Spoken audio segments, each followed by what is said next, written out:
Yes, Swamiji. Gurur Brahma, Gurur Vishnu, Gurur Devo Maheshwara, Guru Sakshat Param Brahma, Tasmai Shri Gurave Namah, Tasmai Shri Gurave Namah, Sadashiva Samarambham, Shankaracharya Madhyamam, Asmadacharya Paryantam, Vande Guru Parampara.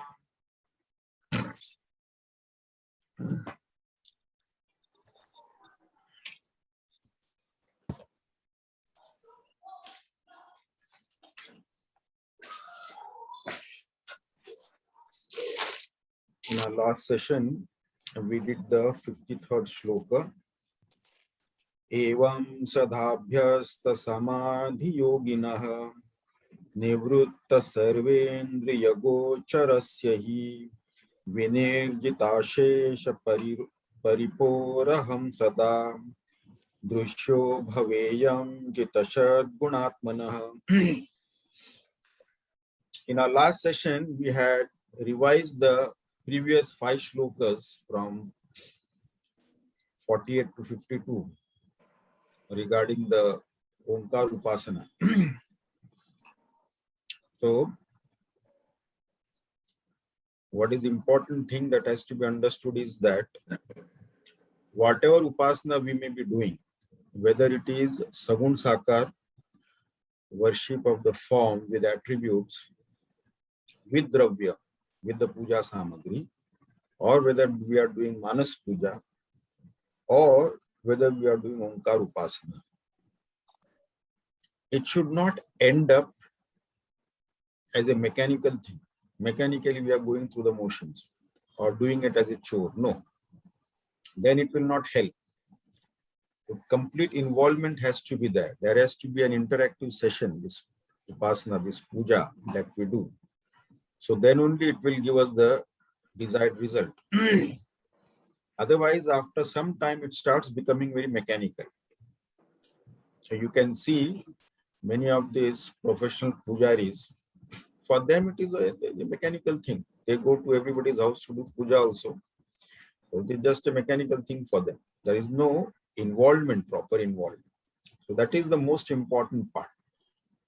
Whatever puja we may do, it doesn't matter whether it is Sagun Sakar with form, with Puja Samagri, or Manas Puja, or Omkar Upasana, but it has to be a complete involvement is there. That has to be there. Then, Evam Sada Abhyasa Samadhi Yoginaha Nivrutta Sarva Indriya Gocharasya Vinirjita Ashesha Ripoho Aham Sada Drushyaha Bhaveyam Jitashad Gunatmana. So, Aham Sada Drushyaha. I am available for perception for everyone. For whom? The one who has done these 4 types of sadhana. The first one is, of course, the Sada Abhyasa Samadhi Yogina.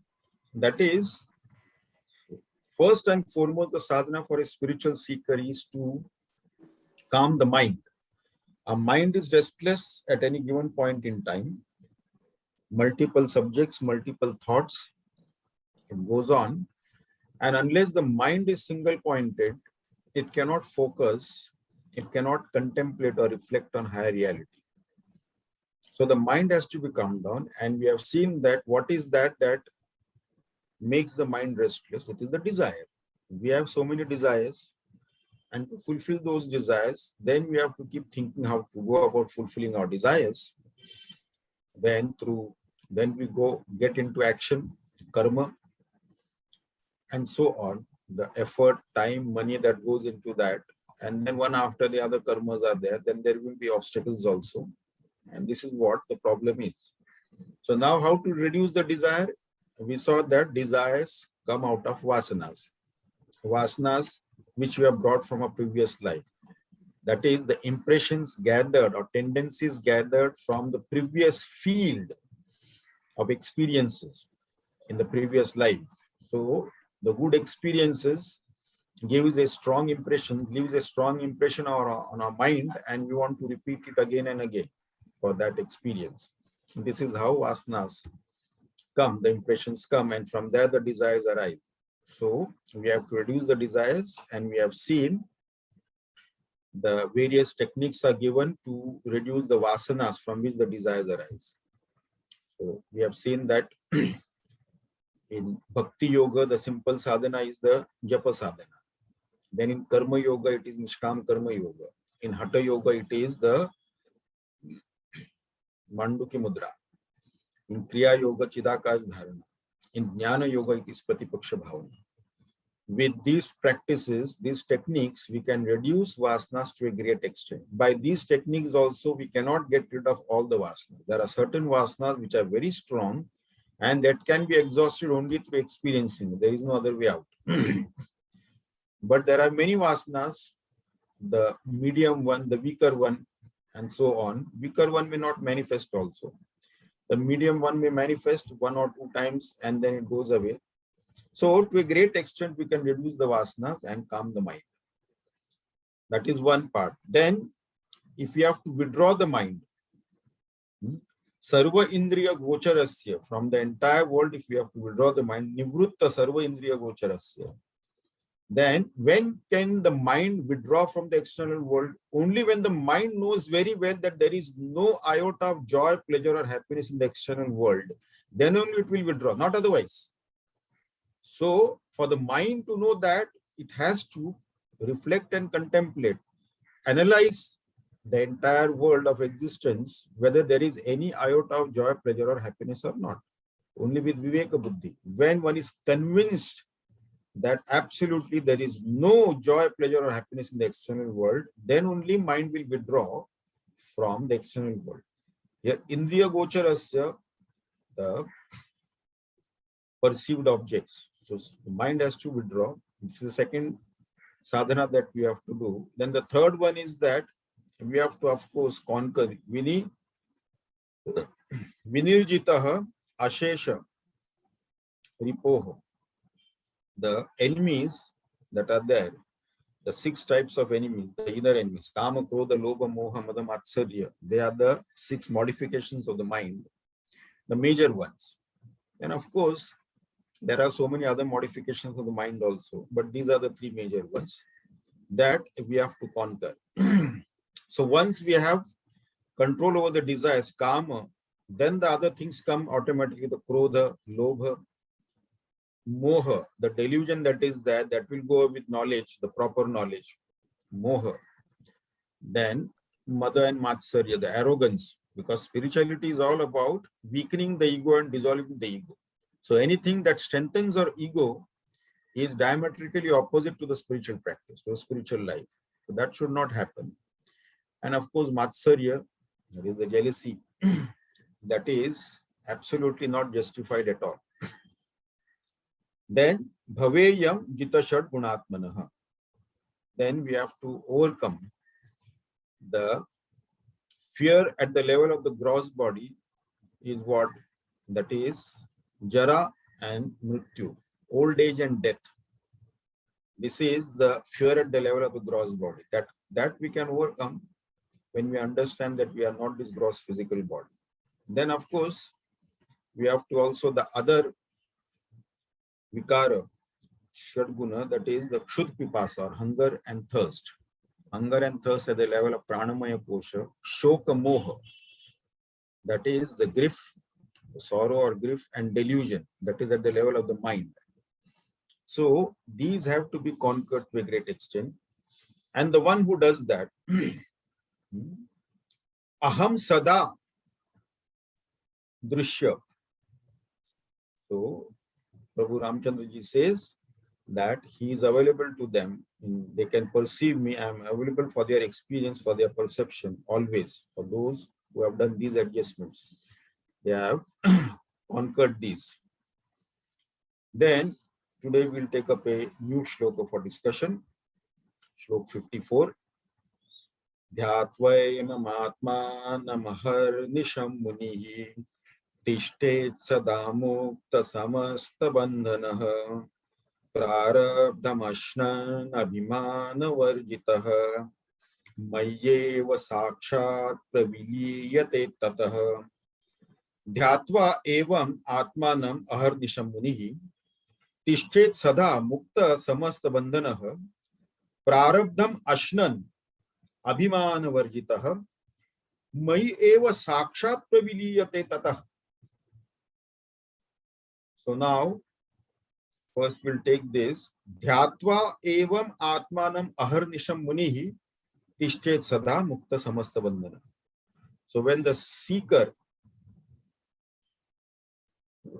practices the sadhana given in the previous shloka, the 4 types of sadhana that was given in the previous shloka, and attains certain level of success in that.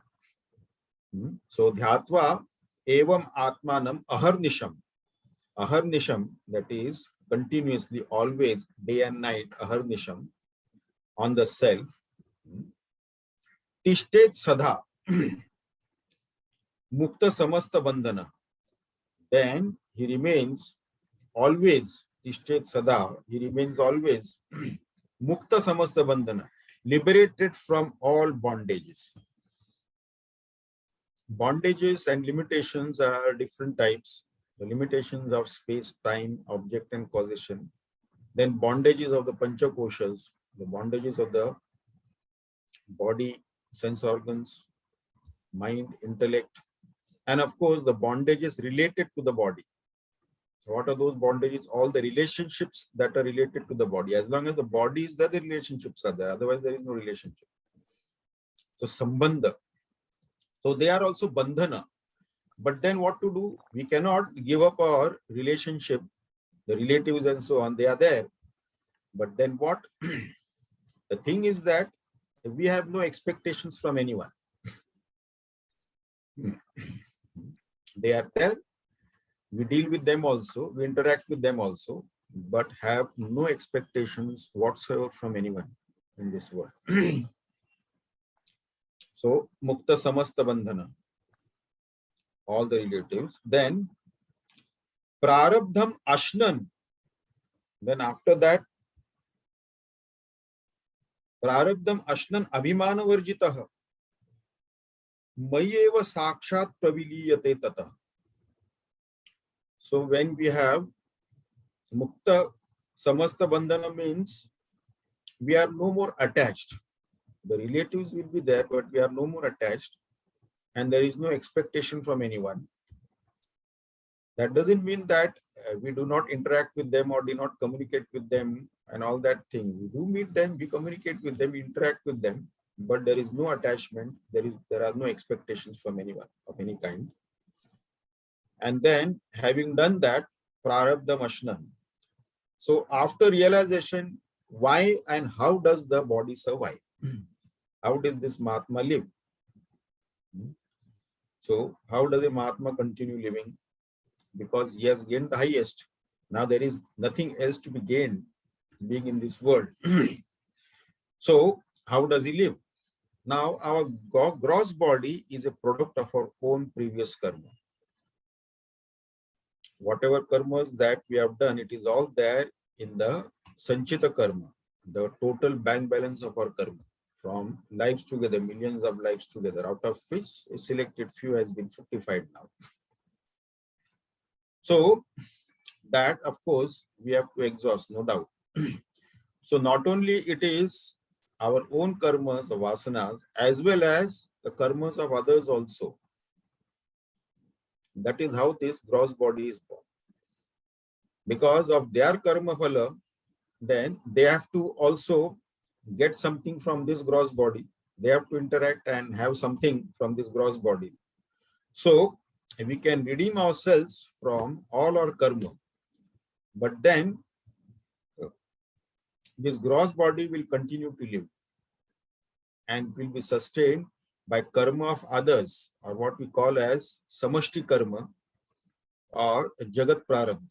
So this body will continue as long as that there is something for this world to acquire from this form, that will continue.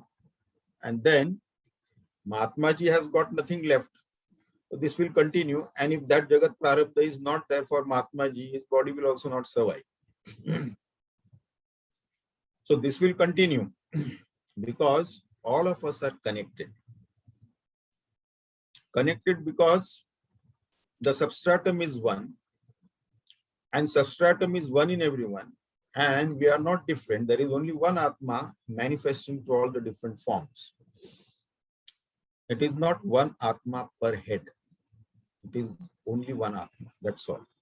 It is not one Atma per head. There is not this one electricity per electrical gadget. No. The electrical source, the supply line, that is only one supply line coming into the house. And that one supply line of electricity powers all the electrical gadgets in the house. There may be 50 electrical gadgets. All of them are powered by the same electricity. It is not that for each electrical gadget, a separate line is coming to power it. No. If there are 50 electrical gadgets, it doesn't mean that there are 50 electrical lines coming in to power it. No. It is only one electrical supply line, and that is powering all the electrical gadgets. So it is one supreme self, one Paramatma, one pure self, one Atma. That is manifesting, that is expressing through all the forms, enlivening all the forms. So we are all connected that way. It is all one alone. Only in the form we appear different, but without the form, without the electrical gadgets appear different. They have different shape, weight, size, and color, and functions are different, but they are all powered by the same electricity. Similarly, all the names and forms, living and non-living, the substratum is the pure self alone.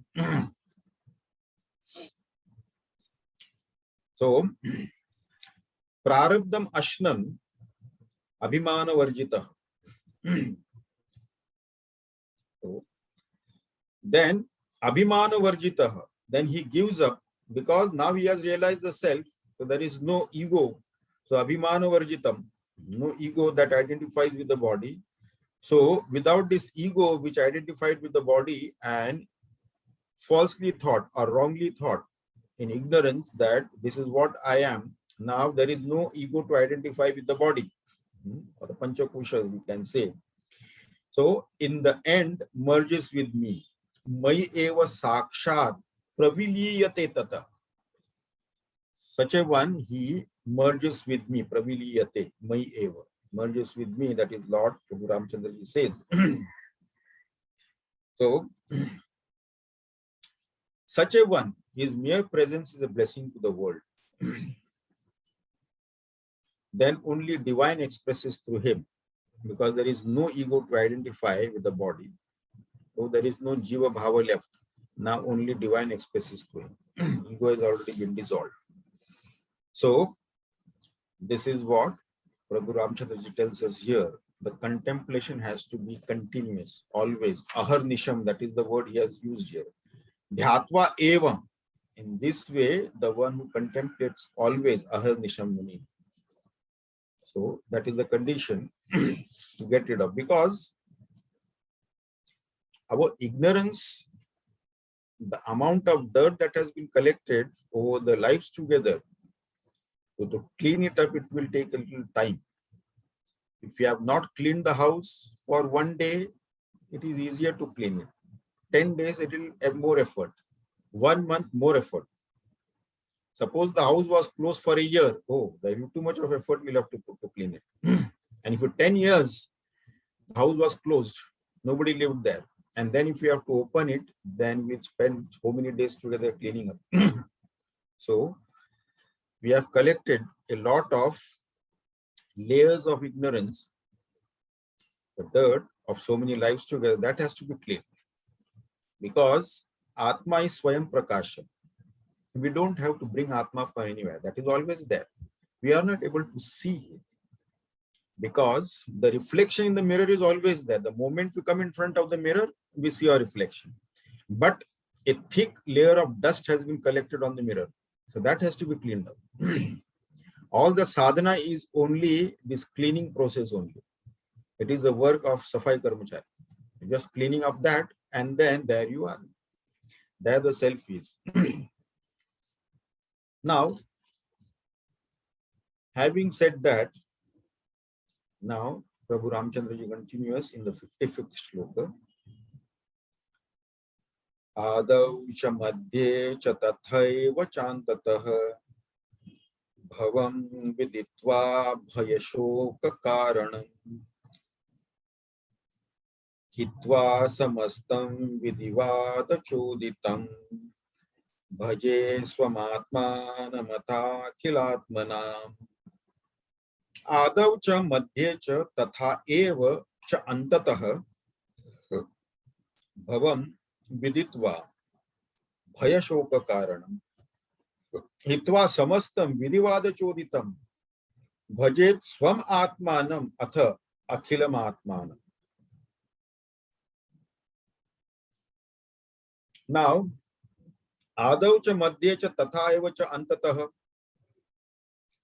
bhavam viditva bhayashoka karanam. Now this adau madhye tatha eva cha antatah, adava in the beginning, in the middle and at the end, or age wise if you look at it, in the childhood, in the youth, in the old age, and followed by death. So from childhood, as far as we can remember, until the old age continuously, bhavam is transmigration, sansara, you see. So viditva, so having known or having understood or having known, viditva, having known this very well with viveka buddhi, with the buddhi, that is the discriminative intellect is there, viveka buddhi. So that has to be understood very clearly. We have to use our discrimination. That from the beginning, in the middle, and in the old age, with vivek buddhi, we have thoroughly contemplated. We have discriminated, we have thoroughly analyzed. And what conclusion we have come to? The conclusion is that this sansara and the transmigration, the birth and death cycle, we are in the sansara, and then we live, then the body is dropped, and then of course we transmigrate, maybe some other loka, then you are back here with another form. This goes on. So this entire cycle, bhaya shoka karanam, it is the cause of fear and sorrow. The entire thing is a cause of fear and sorrow. The so-called joy, pleasure, or happiness that we get in this sansara, they are all momentary, temporary, fleeting. They come and go. And it is also illusory. Through thorough analysis, we have definitely come to this conclusion that there is nothing, no thing or being of this world has got any inherent joy, pleasure, or happiness.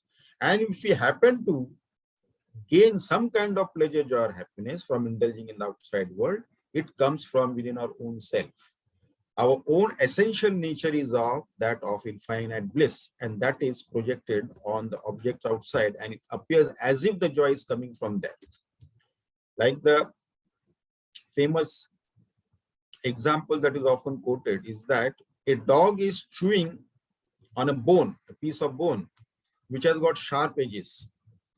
Because of that, it injures the inner side of the mouth from which the blood oozes. And this dog is sucking on that, and he feels that that juice is coming out of the bone, but it is coming out of his own body that he doesn't know.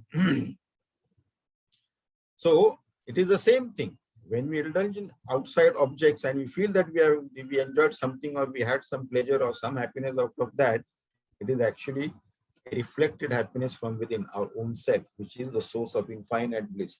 So bhavam viditva bhayashoka karanam. This is the cause of fear and grief. This is what it is, beginning throughout. So one has to withdraw from this and contemplate on the higher reality. Hitva. See the word hitva, Prabhu Ramchandra ji has used. So hitva, here we have to give up what? Samasta vidivada choditam. Now Prabhu Ramchandra ji tells us that one has to give up all the sadhanas that we were doing previously. Whether it was Vidhivat sadhana, Vedic sadhana, whatever we were doing previously, we have to all give that thing up and then only contemplate on one's own self. Bhaje swam atmanam. So we have to contemplate on our own self. And how to contemplate that? On the own self. Bhaje swam atmanam, akhilam atmanam, atmanam. So that self, our own self, one's own self, is the self everywhere, in all things and beings, everywhere. It is the substratum of everything. That is the sadhana one has to do. So we have to give up all the other sadhanas. As we progress higher and higher in the spiritual path, we evolve higher and higher. The previous sadhanas that we were doing, that will slowly drop off one by one. And then the focus is only the self. Yeah, only Atma, nothing else. And that Atma also as the self of all the entire existence in all things and beings. So this is the Upasana. Now Prabhu Ramchandraji himself says that at some point in time we have to give up all the other sadhanas. Then only Atma, contemplation of Atma is only there, only the self. Self, imagine ourselves, sometimes we should keep imagining ourselves. What if I am without the body? How would it feel? And the best example we can get from the outside world is, imagine how the space must be feeling. Space has got no form. And space is subtler than all the elements, and it is all pervasive. There is nowhere to go, nowhere to come, because space cannot travel anywhere. Space is everywhere the same. You cannot say that Mumbai space traveled to Delhi space. No. Space is all one, homogeneous, indivisible. So similarly, because of this limitation of this form, we feel limited. So imagine, so in this sadhana, often we have to imagine that how it would feel without the body, when there is no form at all to limit space. So contemplate, we have to contemplate on one's own self as the self of all being, everything, everywhere. So this contemplation has to go on. And the previous sadhanas will of course drop by. Then when we have this, then no other sadhana is required. Then having said that, Atmanya bhedena vibhavayannidam bhavatya bhedena mayatmana tada yatha jalam varinidhau yatha payah Shire viyadvyomnya vino Shire viyadvyomnya nile yatha nilah Atmani abhedena vibhavayan idam Bhavati abhedena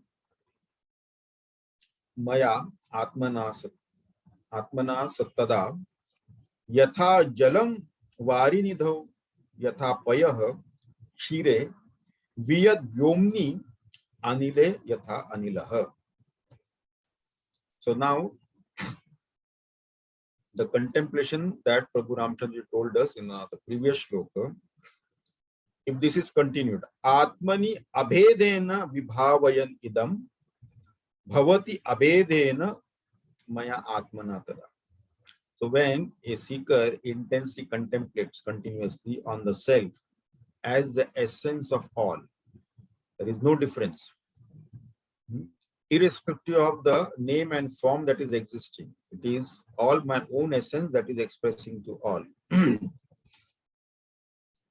It is not that I know I am Brahman, I don't know about others. The same self, same Brahman, same self is also expressing to all, and it is not different from Abheda. There is no difference. It is not different from our own self. They are identical. The entire creation of names and forms. Then, when he continuously contemplates like that, that is the essence everywhere, then he realizes his oneness with me. Bhavati abhedena maya atmana tada. then he will also realize, as a seeker, we will realize our oneness with the same form. The Lord, Prabhu Ramchandra ji, one realizes as oneness with me. That is the pure self. Because Mundaka Upanishad says, Brahmavid Brahmaiva Bhavati. The knower of Brahman is Brahman alone. So here, now Prabhu Ramchandra ji, to emphasize his point, he gives this 4 examples he gives. Yatha jalam varinidho.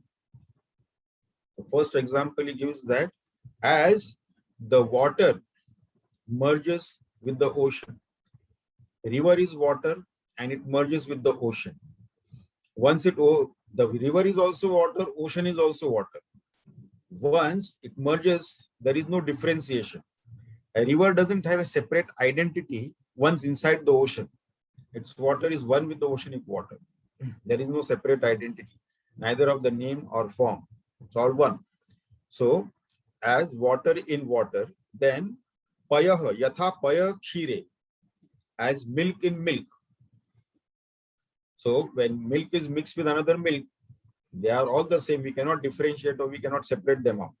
Paya payaha, viyad vyomni, as space mixes with the space. When conditionings of pot is there, there is spot space, and then there is outside space. Conditionings of walls and roof is there, there is a room space, and then outside space is there. When these conditionings are removed, then where is the room space, or where is the pot space? Nowhere it is there. Because these divisions were not there even earlier also. Even with the conditionings also, this division was not there. The room space and the outside space was one. The pot space and the outside space was one, even when with the conditionings. And without the conditioning, there is no question. So, Vyad Yomni Anile Yatha Vyad Yomni, and then Anile Yatha Anilaha. So, as the air mixes with the air merges with the air. So, water merges with the water. Then milk merges with the milk. You cannot separate the two different containers. The milk was there, now it has put into one container. It cannot be separated.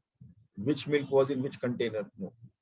Similarly, the space with space and air with air.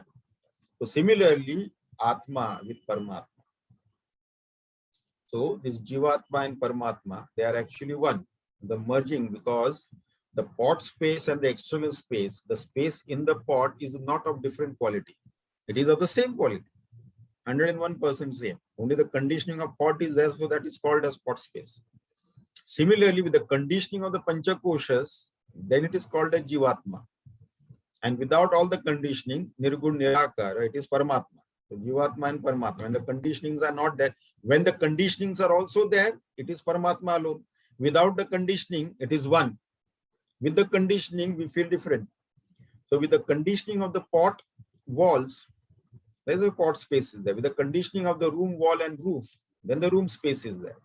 But while these conditionings are there, there is no difference in the space within and outside. Similarly, while the conditioning of the Panchakosha is there, that supreme consciousness that expresses through this Panchakosha and that pure self, there is no difference. The understanding is important. So, these 4 examples here he has given. Atma is Aham, and Anatma is all Idam. Anything that is other than the self is Idam. That is what it is. Atma Paramatma was, is, and always be one. They are not two different things. It is just for our understanding, we are making a difference.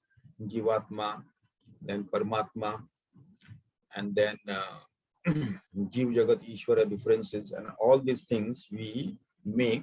That is for our understanding what it is all about. But otherwise, there is no difference between Atma and Paramatma. It is one. The Jiva Jagat Ishvara difference is also not there. That is also together. There is only one self and nothing else is there. This Jiva Jagat Ishvara Bheda also merges into same Atma, same Paramatma, same pure self. Now, having said that, we move on to the next shloka. Shlok 57. Itham yadikshet Itham yadiksheta hi loka sanstitah jaganushevai vibhavayan munihi nirakrutatva shruti manatah yathendu bhedo dishi digbhamadayah. Itham yadi ikshet hi loka sanstitah jagat nusha eva iti vibhavayan munihi निराकृतत्वात् श्रुति युक्ति मानतः यथा इंदुभेदः दिशि दिग्भ्रमादयः. Now here Prabhu Ramchandra is telling a very good thing here, that इत्थम यदि इक्षेत ही लोक संस्थितः. So if Loka Sansita, one who is a worldly minded person or a sansari, even if he contemplates, he reflects, he understands, he logically thinks, rationally thinks, intellectually he also thinks, Ittam yadi iksheti Loka Sansitaha, if he sees also properly, thinks, analyzes properly. So, and he does continuously, he does Manana Nididhyasan on that. According to, of course, he has to do the reflection and contemplation according to the techniques given in the Shruti. The analysis that we have to do, that is as per the Shruti. So with Shruti Pramana, Yukti Pramana and Anubhav Pramana, we have to do that. Then he too will realize the self. This is assurance that Prabhu Ramchandra Ji is giving. A worldly minded person also can realize it. Nirakrutatvat Shruti Yukti Manatah. So how we can do that? Nirakrutatvat. So the entire existence has to be negated. Now here it is given Jagat Mrusha Eva Iti Vibhavayan Munihi. So then we come to realize that this entire world is only illusion only. It is an illusory thing. There is no reality to that. Mrusha Eva Iti. But how to go about it? Nirakrutatvat. They have to be proven. They have to be negated to Shruti Yukti Manatah. With the Vedic knowledge, with the reasoning, with the analysis, proper analysis, logical, intellectual, rational, and scientific analysis, we have to come to this conclusion that this entire existence is not real. It appears it has got only relative reality, not an absolute reality. So this has to be done. Now, how we can arrive at this conclusion that this existence, what we see, what we actually experience, to call that as an illusion or not real is not very easy, because we experience that. Even in this relative reality it has got, and we do experience it. So then we have to analyze in different ways as the Shruti gives. So how to go about this analysis? It has only a relative existence, God, but not the absolute existence. There are various ways, even when we were doing the reasoning, why by no stretch of imagination we can ever be this gross physical body. We did this analysis thoroughly. We came up with 14 reasons why this gross physical form cannot be I. We took examples from the world outside. We took the help of science also, modern science and things like that. So similarly, we have to take help and then come to this conclusion that the world of names and forms, they have got only relative reality. They are not absolute reality. What could be the reason? One reason is that it is available for our experience only in the waking state of consciousness, not in the dream state or deep sleep state. It is absent for us in the dream state and deep sleep state, but our existence continues in all the three states. Plus, then the second argument we can put is that they are not the same in all the three periods of consciousness, the periods of time, in the past, present, and the future. So many things change. Mountains have become dust. So that Govardhan Parvat with Lord Krishna lifted on his finger, if you go to Vrindavan, today it is like a ditch, because over the years, over centuries, over millennia, people kept on going to Vrindavan on pilgrimage and took a part of that, and finally now there is nothing left of that mount. So over a period of time that has changed, everything keeps on changing.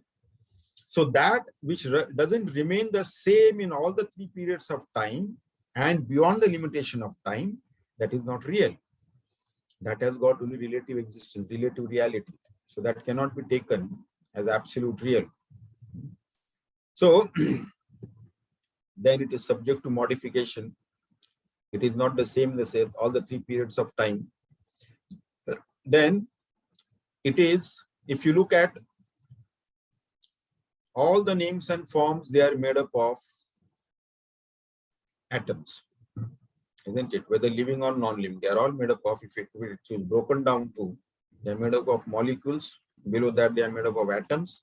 We go further to subatomic particles, only electrons, protons, and neutrons. Beyond that also, there are finer particles also.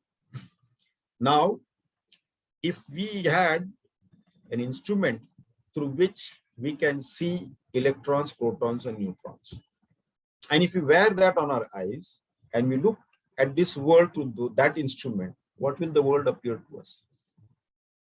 Will it appear the way it appears now with our eyes, charma chakshu, the living and non-living, different names and forms? No. What we'll be seeing through that instrument, which can see electrons, protons, and neutrons, we can see only electrons, protons, and neutrons in various permutation and combination in motion. That's all. So whereas all the names and forms disappear, as we make our vision subtler and subtler, then all the divisions start breaking down. And further, beyond the subatomic particle, there is only energy. And if we had an instrument through which we can perceive this, then we can see only a homogeneous mass of energy in motion. So this way, so where has it gone then? So everything disappears as we change from charma chakshu to jnana chakshu, from the eyes to the eye of wisdom. When you change your vision, it keeps on changing.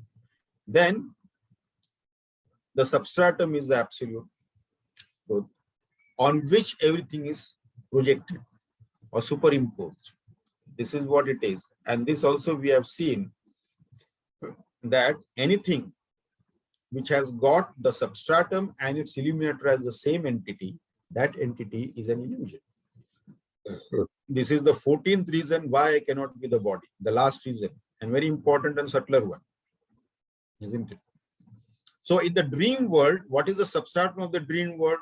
The same pure consciousness is the substratum of the dream world, on which the dream world is projected. And what illumines the dream world? That dream world is illumined by the light of consciousness. So the substratum is consciousness, and the illuminator is also consciousness, and this dream world is an illusion.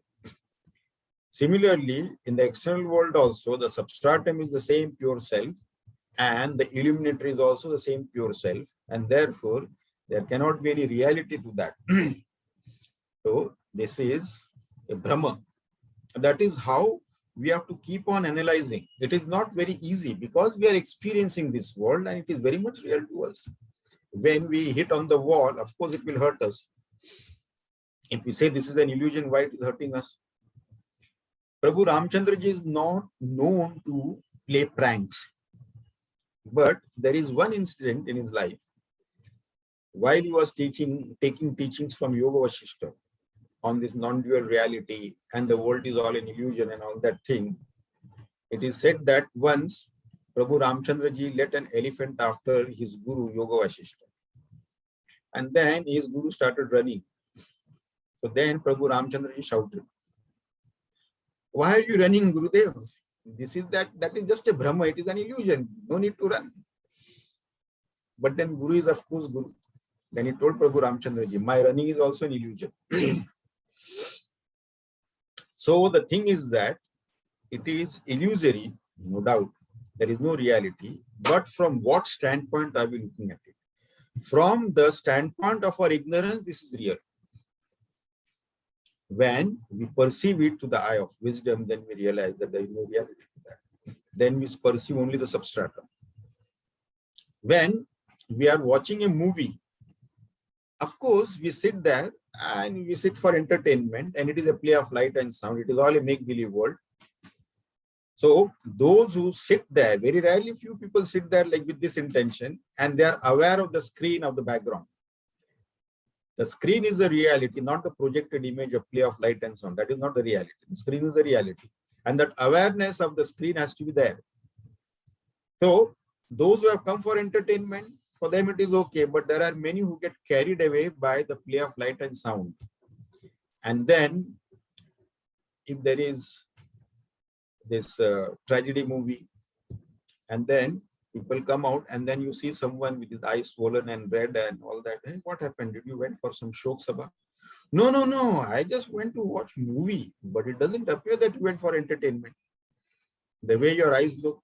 No, actually it was a tragedy movie, and lot of trouble was there on heroine, but the heroine was crying and weeping, and she got paid in millions to do that act. And you instead, like a fool, you paid and went there and cried and wept. So this is what happens. We get carried away. If the awareness of the screen that is there at the background, that is there all the time, then we enjoy and we appreciate the acting skills of the actors in the movie. But we don't do that, and we get carried away by what we see there. This is what happens in this world. Those who have realized the self, their attention is always on the substratum, which is their own self. And whatever is projected, they don't take it seriously.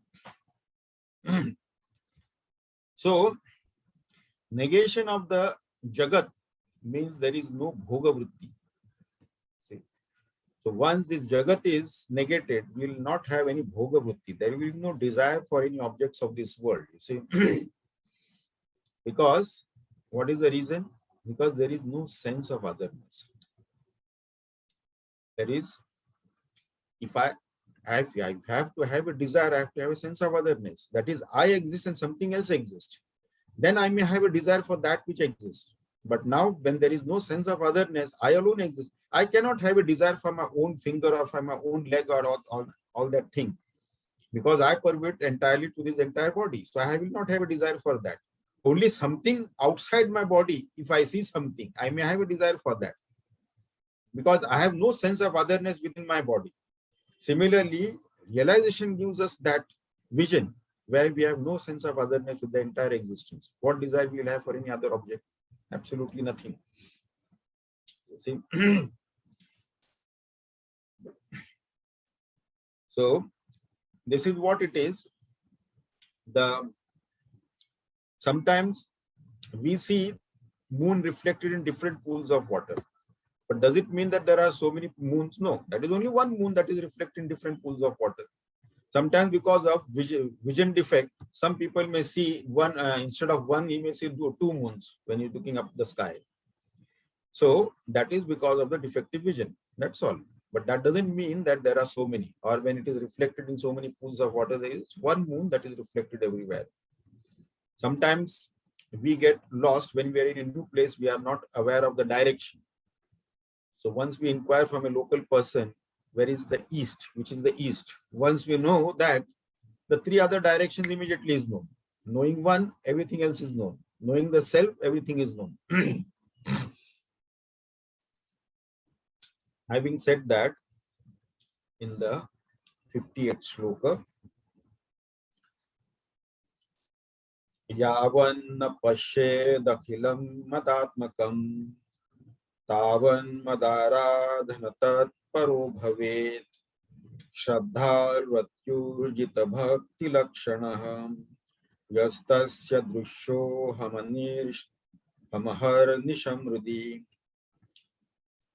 Yavat na pashyed akhilam madatmakam Tavat madaradhana tatparah bhavet Shraddhaluhu iti urjita bhakti lakshanah Yah tasya drishyah aham ahanirnisham aham harnisham rudi aharnisham rudi.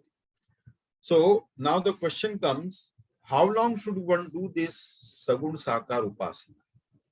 Because identified with the body, then Sagun Sakar Upasana comes easy for us.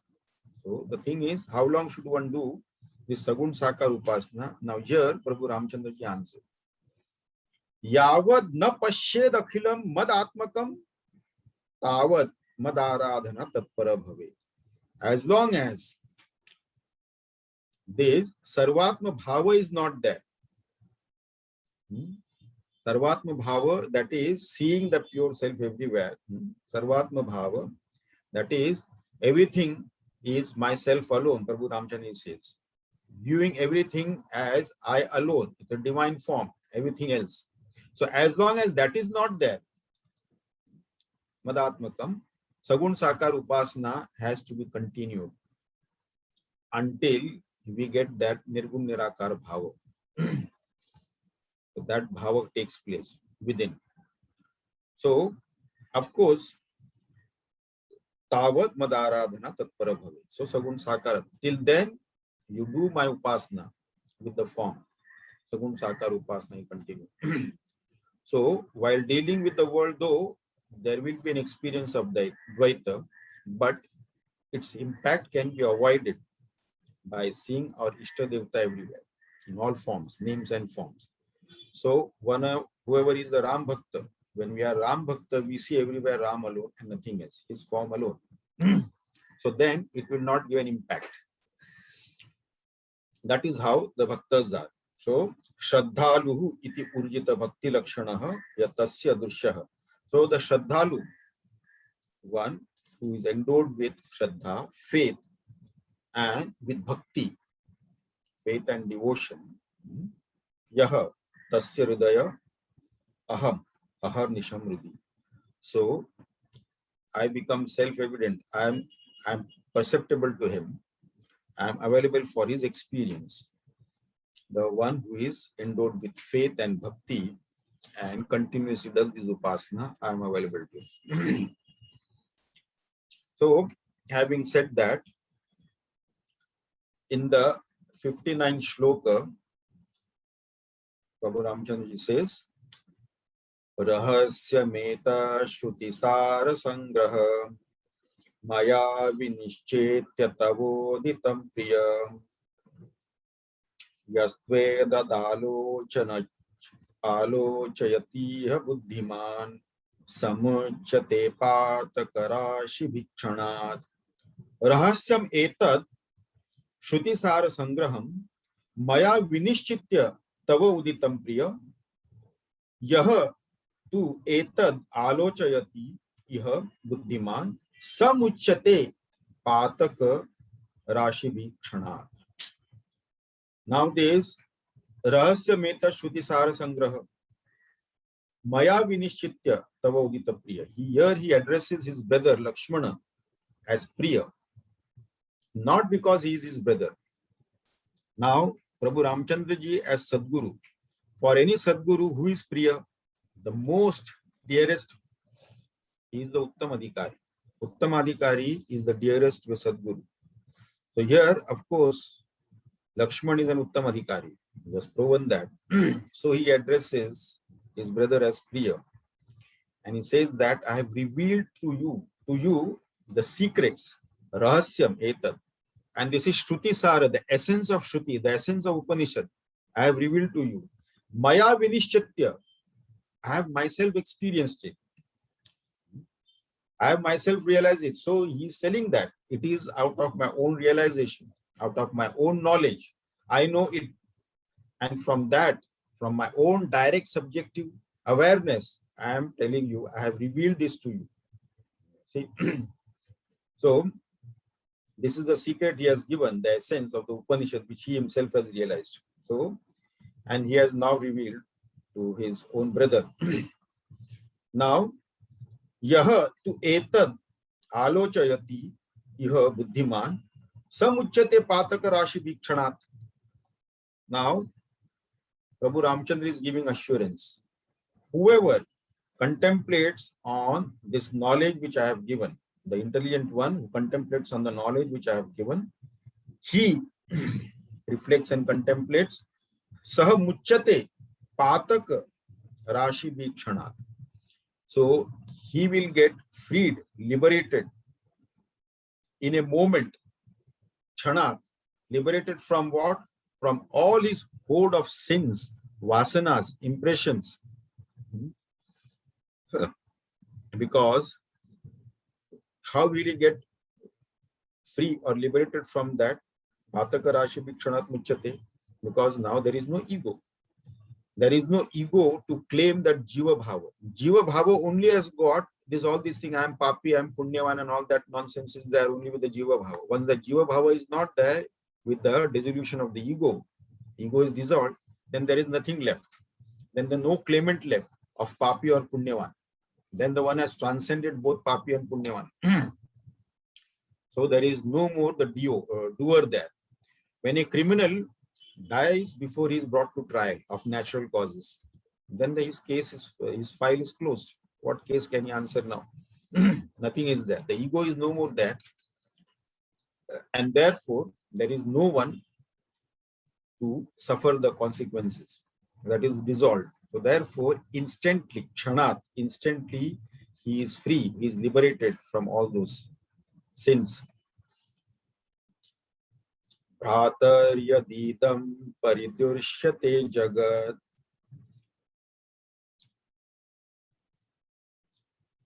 mayaiva sarvam parirutya chetasa madbhavana bhavita shuddha manasah sukhi bhavanandamayo niramayah. Bhratah yadi idam paridushyate jagat maya eva sarvam parirutya chetasa madbhavana bhavita shuddha manasah sukhi bhava anandamayo niramayah. So Bhratah, oh brother, now he's calling his brother Lakshmana. My brother, paridushyate jagat maya eva sarva.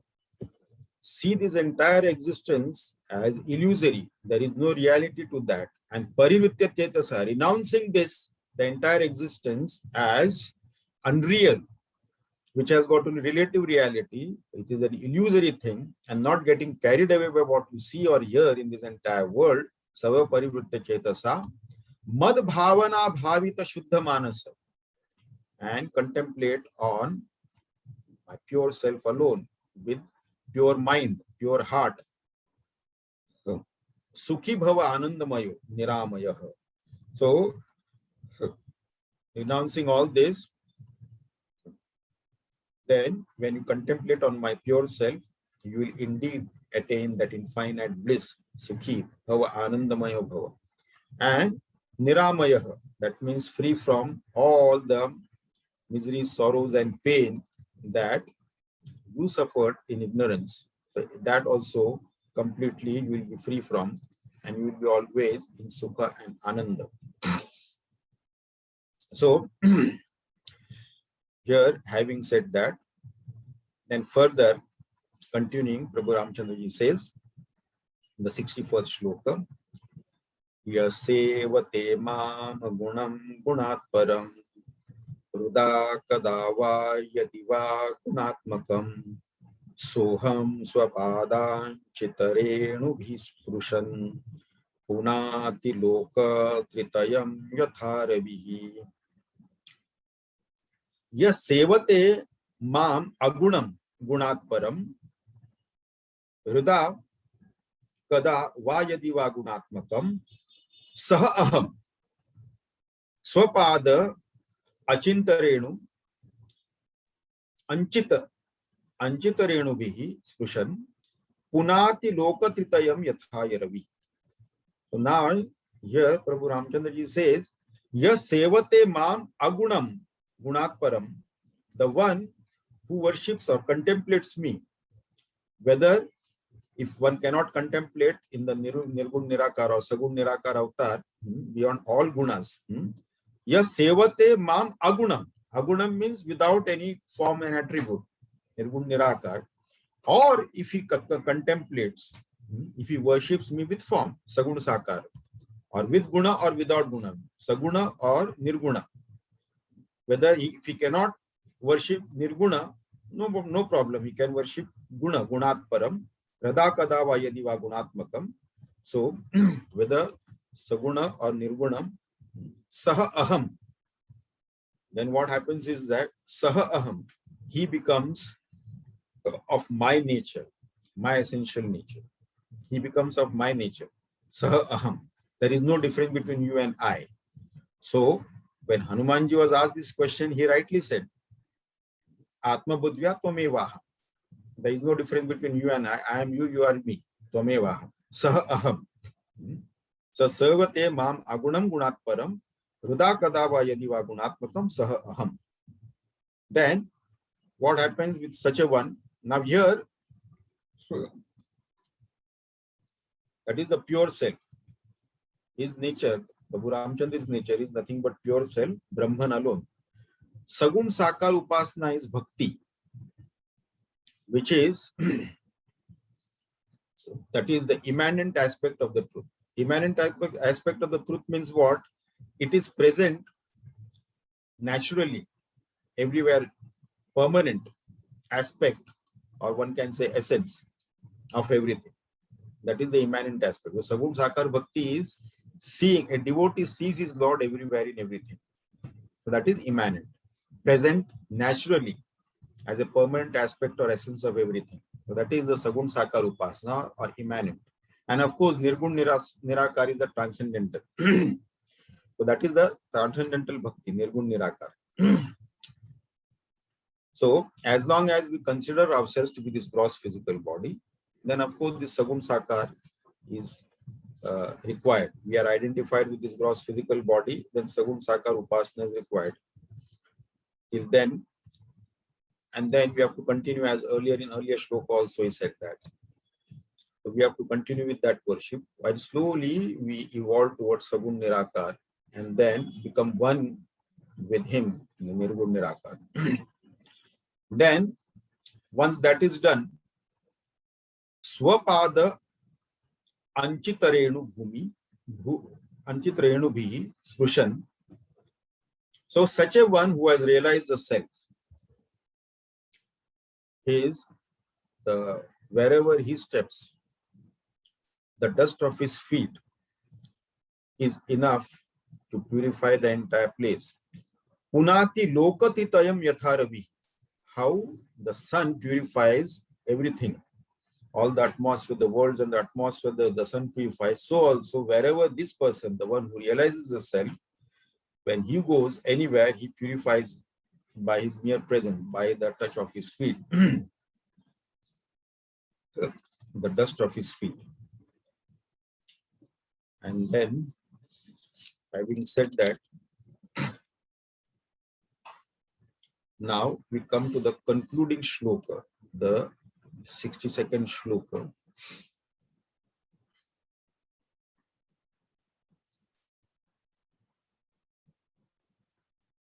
Vijnanametadakilam shrutissaramekam Vedanta Vedya Charanena Mayyeva Geetam Yashraddhaya Paripathet Guru Bhakti Yuktah Madrupameti Yadi Madvachaneshu Bhaktihi.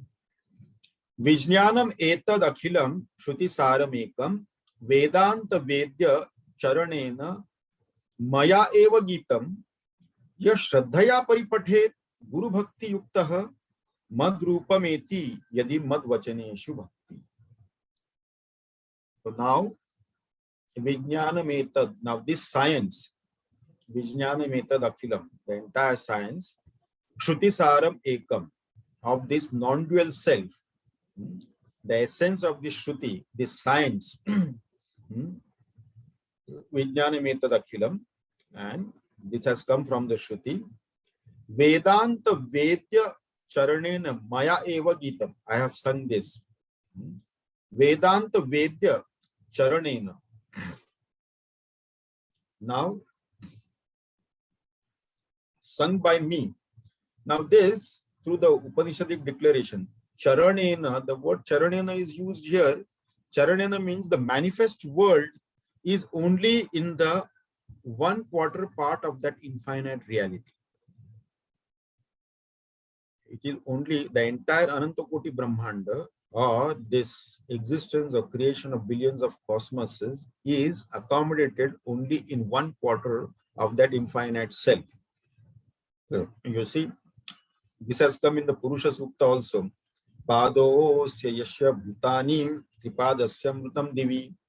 Tripadasya mrutam divi. That tripada, the 3/4 is just like that.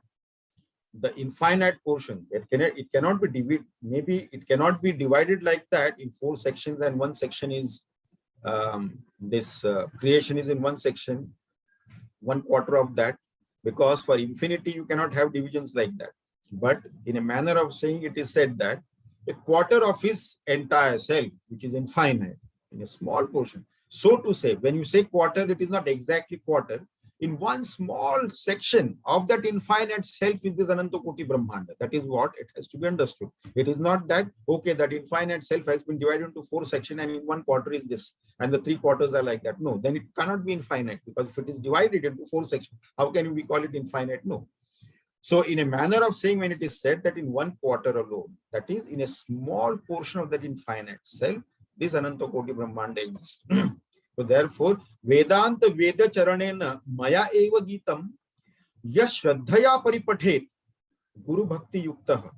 The one who reads, understands, reflects, contemplates with Shraddha, this Shri Rama Geeta, with devotion to Guru, with Shraddha he reads, understands, reflects, contemplates, meditates, with Guru Bhakti also, Madrupameti. One who has got Shraddha also and devotion also, Madvachaneshu. So this Shri Rama Geeta has to be studied with Shraddha and contemplated and reflected upon that, with Guru Bhakti, with devotion to the Lord, and has to have full Shraddha, full faith in his words, Madvachaneshu Bhakti. Then what happens is that if that is done, Madrupameti, he attains to my form alone. So such a one, he attains my form, he reaches my form. That is infinite yourself. So with this, we conclude Shri Rama Geeta, the text. Now, Shravana Sadhana of Shri Rama Geeta is over. Now begins the Manana and Nididhyasana of Shri Rama Geeta. So, from today onwards, we'll begin the Manana Sadhana of Rama Geeta. So, we'll make a start with the first shloka. Shri Mahadev Uvacha.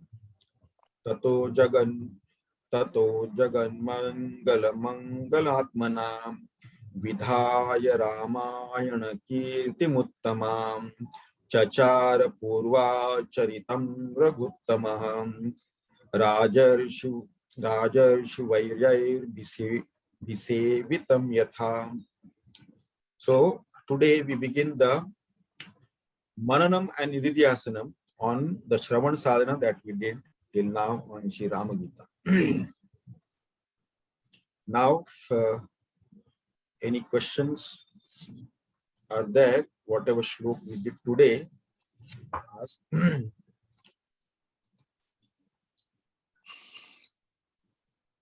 Any question?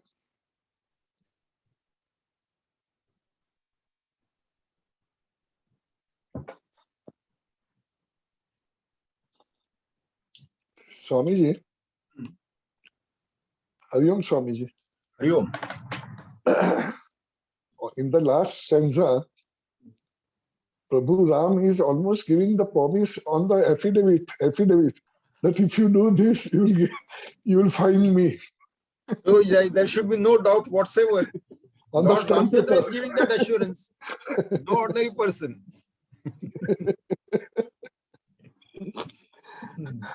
Achha, now Swamiji, isn't it very strange that although I am pure consciousness, I do not know.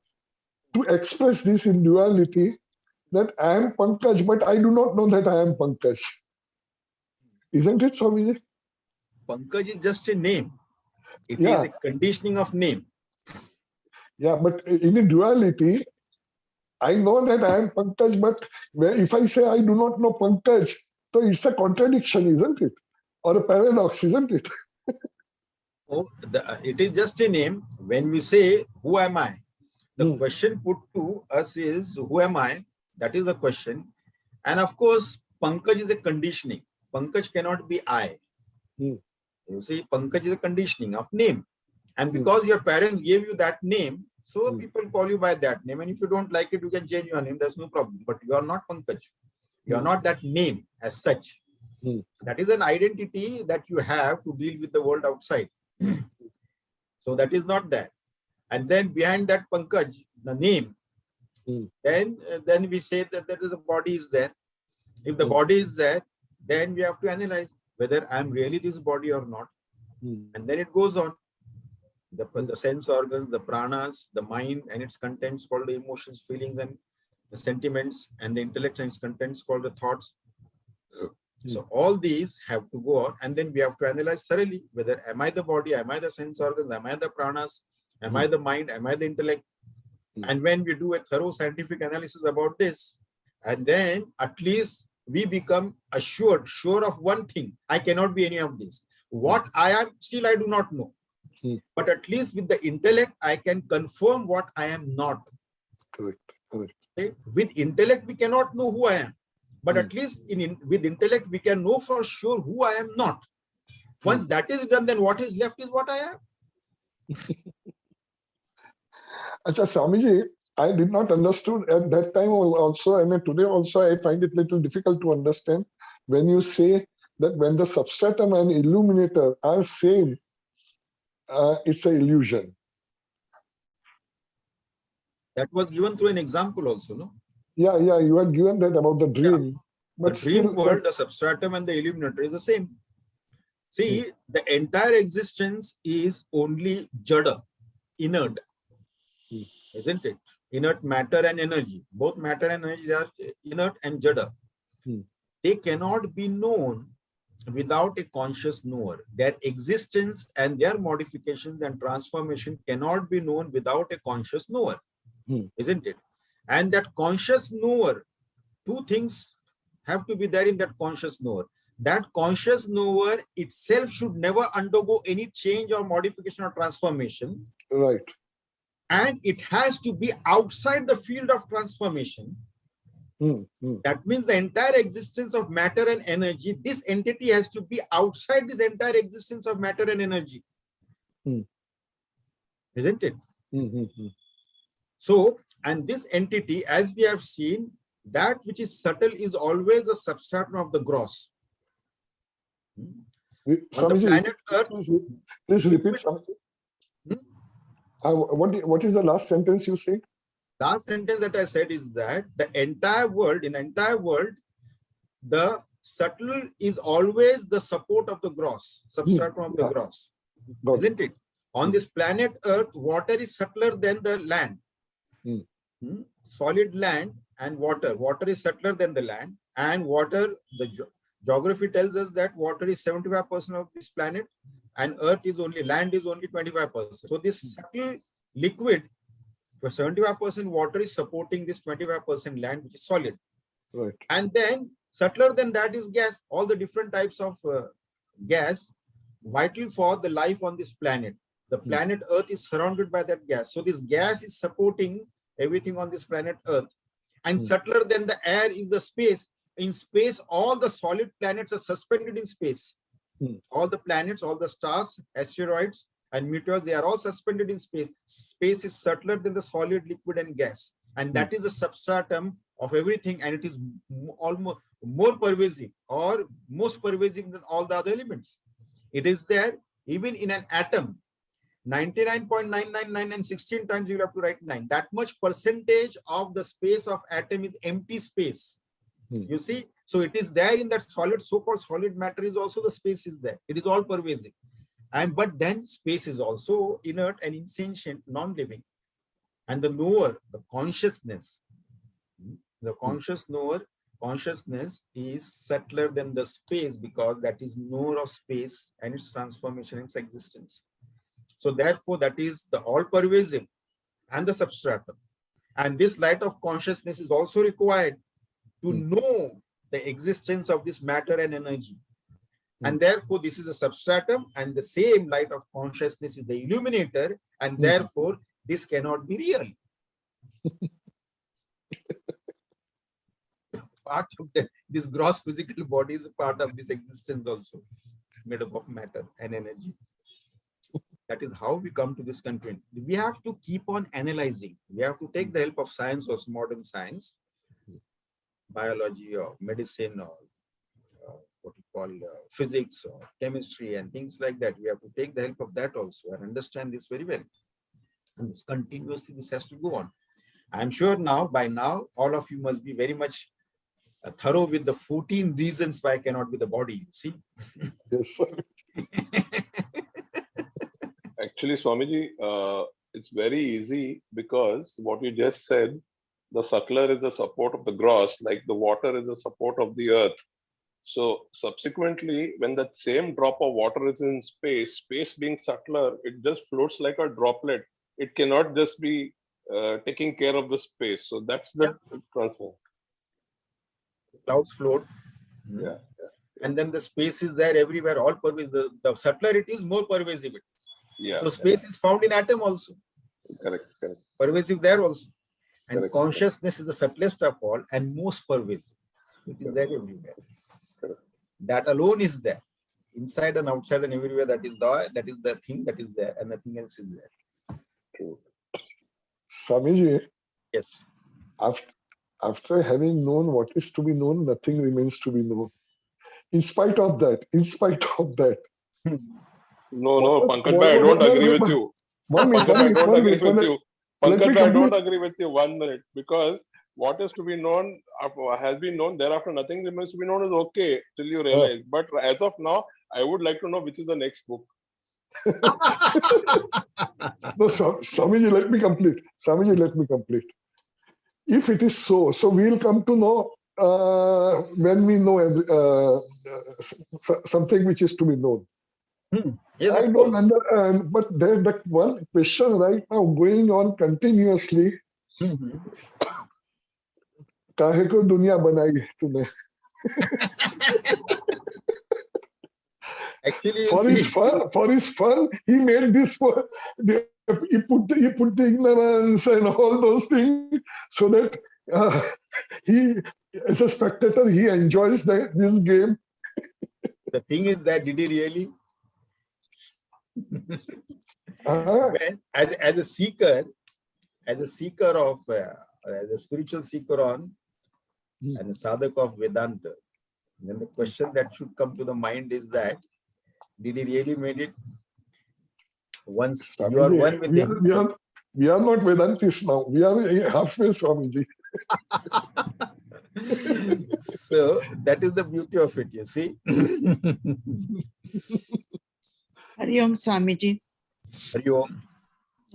So now we'll have, tell me what is the question? My one question is, before I just want to share my one thought with you, that going through this whole Ram Geeta, I feel it was like a dream. And now I'm awakened, thinking so many things we have to do, Chintan, Manan, Nidhi, Nyas, everything, You don't have to do so many things. You have to just do one thing, contemplate on the self. That's all. Yeah, that I say I'll share my thought, it was like such a nice, I feel like, I was in like wonderland of dreamland, going and enjoying myself, but now I've got up from my dream thinking I have to do some other things also. And now you have awakened to the reality. Yes. And my one question is that in 56 shloka, you have said the knower of Brahman becomes a Brahman. So tell me. Knower of Brahman becomes Brahman. It is on 117 page, verse 57. So can we consider ourselves to be lucky? At least we are on that path of knowing Brahman, what we are. and I feel that others are deprived, or we are lucky and we, as you said, like, we require Guru Krupa, Atma Krupa and all. So can we consider that we are lucky one to walk on the devotion or spiritual path? Can we consider that way? Yeah. We are of course lucky to come on the spiritual path, no doubt about it. And one thing, that one slight correction is there. In a manner of saying, we say knower of Brahman becomes Brahman. But actually, there is no knowing there. There is no, because we are Brahman anyway. Only that awareness dawns for the first time. That's all. You see? Now, as a spiritual seeker, whether we are bhakti oriented, that doesn't matter. We are on the right path. We are on the spiritual path. We should consider ourselves lucky. We may have done some good karmas in the past life. We may have attended some satsangs, or we may have come across some saints, sages, and masters in our past life. That is the reason why we have got some kind of deep interest in spirituality. We are attracted to this, and we earnestly study the scriptures, and we think and contemplate and reflect on all these things. And we of course, we also want to realize who we are. We want to know who we are in reality, because we want to get out of this sansara, the cycle of birth and death, repeated cycle of birth and death and transmigration. As Prabhu Ramchandra ji also mentioned here in one of the shlokas, that in the beginning and in the middle and in the end, in all three ways, that is in the childhood, in the middle age, and the old age, there is only shoka and bhayam. Bhaya and shoka is there. It is fear and grief alone is there, and nothing else is there. Why should we continue with this thing? So it is very clear. So therefore, we should consider ourselves very lucky for that we are on the spiritual path, and because of maybe some good karmas that we did in our past life, because of that we are here, and we have to make the most of this opportunity that we have got. And the sankalpa should be very strong that we do not want to take the form again. This one form we have taken, that is more than enough. How many things we have, how many pleasure or joy or happiness we got in this life, if you compare that with the sorrows, pain and miseries that we have suffered in this life. If you compare to that, then the joy, pleasure or happiness will be very minuscule. Most of the time we have been in some kind of pain, some kind of sorrow, some kind of misery going on like that. What is the grand idea of taking this form again and again unnecessarily? Or even thinking that, okay, this life was very miserable, I hope I get a better life next life. No, that thought should never be there. Because whenever the form will manifest, it will come with the mixture of our the fructification, the fruits of good and bad karmas. So something or the other will be there. That is there. Nobody born on this planet who will be completely without misery, sorrow or pain. No. They have to go through this problem, this sorrow, miseries and pain. That is the prarabdha of the body. So why to take the form? We have to finish it off. The sankalpa, whether we should not have any doubts. I don't know whether I will realize the self before dropping the body or not, because I don't want to take the form again. But at the same time, I have doubt whether I will be able to do it or not. No, don't have this doubt. Even when you are saying this, you are Brahman alone. You are the pure self. You see? So therefore, that should be there. Everything is a bhava. What we are thinking ourselves to be now in ignorance, that is also bhava only. So why not do the good, better bhava? I am that pure self. That is a better bhava to do. Instead of that, I am a tuchha jiva. That useless bhava, why should we do that? I am a tuchha jiva, papoham, papa karma kruta. Why should we have that kind of bhava? No, if you have to have bhava, you should have a good bhava. Everybody, the saints, sages and masters and scriptures tell me that I am that pure self. So that bhava also always should be there. I am not papi or punyavan. I am beyond that. Dharma and adharma, papi and punya, and all that thing. I am beyond that. So that bhava one has to do, instead of doing this useless bhava all the time. So can we have a path that we are good soul that selected by God to walk on the spiritual path, and you being a nimit of taking us to guide us to that path, you and of course Pankaj Bhai and all, can we consider that way that we are lucky one and we feel happy about it? Is that a bliss, or is just a camouflage, like, you are just consoling yourself, like, okay, you are nice. No, of course, it is our good fortune that through ourselves, we may have done some good karma in the past. That is why we have come on this path. But if we have to have a bhava, then have the bhava of the ultimate truth, the Paramatma. Why have all these small bhavas? No, one bhava only of that absolute, nothing less than that. We should aspire for the ultimate. Why should we aspire for anything small here and there? We should have the bhava that we are lucky ones or God selected us or something like that. We should not have those kind of bhavas. That is there, of course, we are there. We may have done some good karmas, that is no doubt, because everybody is not attracted to spiritual path. Everybody is not interested in studying the scriptures also. Even an educated, literate and educated person, intelligent person also may not take to spirituality or may not take to scriptural study. It is not necessary. Unless that vasana we have brought, that tendency we have brought, that sanskara we have brought from the past life, will not be attracted to that. So we are already inclined towards that. Now the bhava should be that, nothing less than the inclination. Thank you, Swamiji. Hari Om. Swamiji, now what? There are goosebumps in the stomach of everybody about the next test and exam. Next is the exam. So exam will come now next month. So maybe Why, Swamiji? Next month? we have to give time to prepare for exam, you see. Swamiji, we are ready. Yes. No, really, Swamiji, my suggestion is you give us the portion for the next Friday. Instead of the entire book, say 15 or 20 shlokas, and within three sessions, we'll finish the exam, something like that. Okay, that also can be done, no problem. Because question will come from the syllabus only. Yeah. Not outside the syllabus.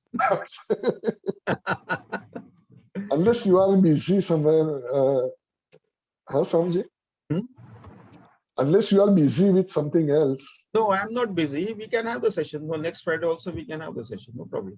If everybody agrees, what is the sense of the house?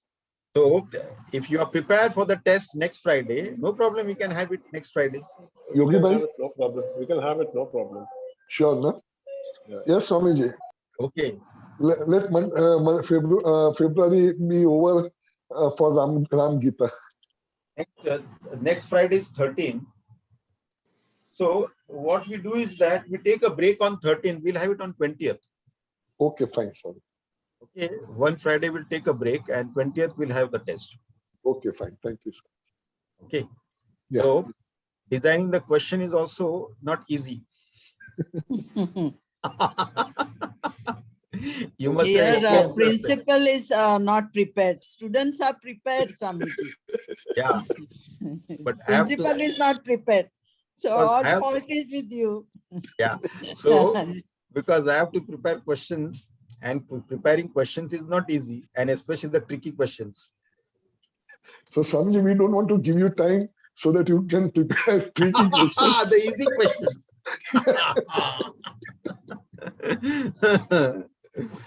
And also, Swamiji, so accordingly, which are the number of chapters we need to consider in the first phase? Stanzas. Chapter is one, only stanzas, the verses. Stanzas, sorry, verses.